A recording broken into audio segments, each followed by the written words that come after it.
다음은 5장 시장통합형 기업에 대해서 설명하도록 하겠습니다. 지금 계속해서 매출액이 성장하는 유형에 대해서 말씀드리고 있는데요. 매출액이 성장하는 것과 비용이 줄어드는 것 둘 중에 어떤 것이 더 좋을까요? 비용이 줄어드는 게 일부는 더 쉽다고 보실 수 있겠습니다. 계산하기도 쉽고 경영자 입장에서 줄이기도 쉽고, 하지만 비용을 줄이는 것은 한계가 있습니다. 비용이 0까지 줄어들게 되면 그 다음 마이너스가 될 수는 없기 때문입니다. 하지만 매출액이 늘어나는 것은 이론적으로는 끝이 없습니다. 그래서 회사가 성장하는데 매출액이 성장하는 것만큼 중요한 것은 없다. 저희는 그렇게 생각하고 있고요. 그 중에서 가장 매출액이 쉽게 성장할 수 있는 유형 두 가지를 든다면 첫 번째 장에 있었던 메가트렌드 리드형 기업. 메가트렌드가 끝날 때까지는 매출액이 같이 쭉 성장하겠죠. 그리고 두 번째가 지금 설명드리는 5장의 시장통합형 기업입니다. 시장통합형 기업은 시장의 크기는 성장하지 않습니다. 이렇게 유지가 되는데 그 시장의 파이를, 점유율을 계속 늘리는 기업이 있다면 그 파이를 다 먹을 때까지는 성장이 끝나지 않는다. 이렇게 보면 되겠습니다. 파이를 먹는다, 점유율을 뺏어온다. 이 얘기는 다시 말하면 경쟁을 한다는 얘기입니다. 그렇기 때문에 경쟁을 하면 수익성이 안 좋겠죠. 그래서 이런 회사들은 매출액이 꾸준히 증가한다 하더라도 그것에 따라서 그리고 이익률이 증가하지 않을 수도 있습니다. 하지만 어느 정도 시장을 다 먹었다라고 생각이 되면, 예를 들면 뭐 천하통일을 했다라고 생각을 하면 그 다음부터는 시장을 이미 지배하고 있고 소비자들이 우리 제품이 아니면 다른 제품들을 선택할 여지가 별로 없기 때문에 그 다음부터는 가격을 올린다든지 아니면 경쟁에 쓰였던 마케팅 비용을 줄인다든지 해서 이익을 극적으로 개선시킬 수 있는 사업이 이런 사업입니다.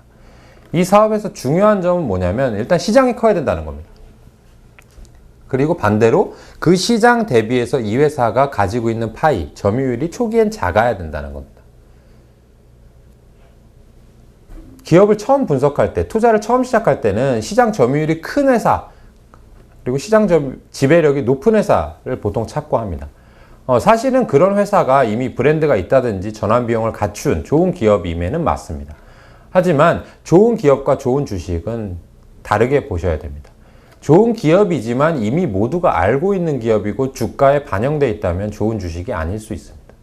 하지만 이미 작은 기업인데, 아직은 작은 기업인데 나중에 커질 것이 확실하다라고 한다면 그 회사에서 주가 차익은 훨씬 크게 누릴 수 있는데 그것은 쉬운 길은 아닙니다. 그렇기 때문에 시장이 크고 점유율은 작되 향후에 그 점유율을 크게 확대시킬 수 있는 어떤 탁월한 경쟁력을 갖추고 있어야 합니다. 사실 이것을 처음부터 알기는 어렵고요.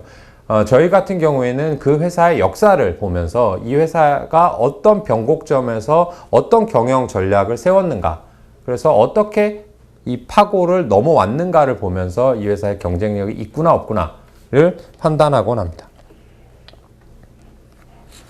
리스크 팩터 3번도 아까 말씀드린 내용과 비슷한 내용인데요. 이 시장 통합이 지금까지 이루어지지 않았다. 우리나라는 사실 어느 정도 성숙 경제에 들어왔다라고 볼 수 있고 우리가 필요로 하는 제품들은 어디 가서나 쉽게 구할 수 있습니다. 그럼에도 불구하고 시장이 매우 잘게 쪼개져 있다라고 하는 것은 뭔가 이유가 있는 겁니다. 그 시장을 다시 천하통일을 하겠다라고 하는 것도 매우 어려운 일입니다. 그래서 회사에서 얘기하는 또는 시장에서 얘기하는 어떤 종목, 기업의 경쟁력에 대해서는 쉽게 판단하시면 안 됩니다. 시장 통합형의 좋은 예로 한샘을 가지고 왔습니다. 한샘은 원래 1970년 부엌가구로 설립한 업체입니다. 지금도 사실은 부엌가구로 유명하긴 합니다. 하지만 여러분들이 현재 한샘을 보신다면 부엌가구뿐만 아니라 뭐 침대도 만들고요, 욕실도 하고요, 어떤 인테리어 제품도 팔고, 그것을 또 한샘 대리점에서 파는 것이 아니라 큰 플래그샵 매장에서 팔기도 하고 인터넷 쇼핑몰에서 팔기도 합니다. 이런 것들이 한샘의 40년, 50년 역사라고 보면 되는데요. 먼저 주가부터 보도록 하겠습니다. 그림 5-1을 보면 한샘의 주가가 매우 가파르게 오른 것을 볼 수 있습니다.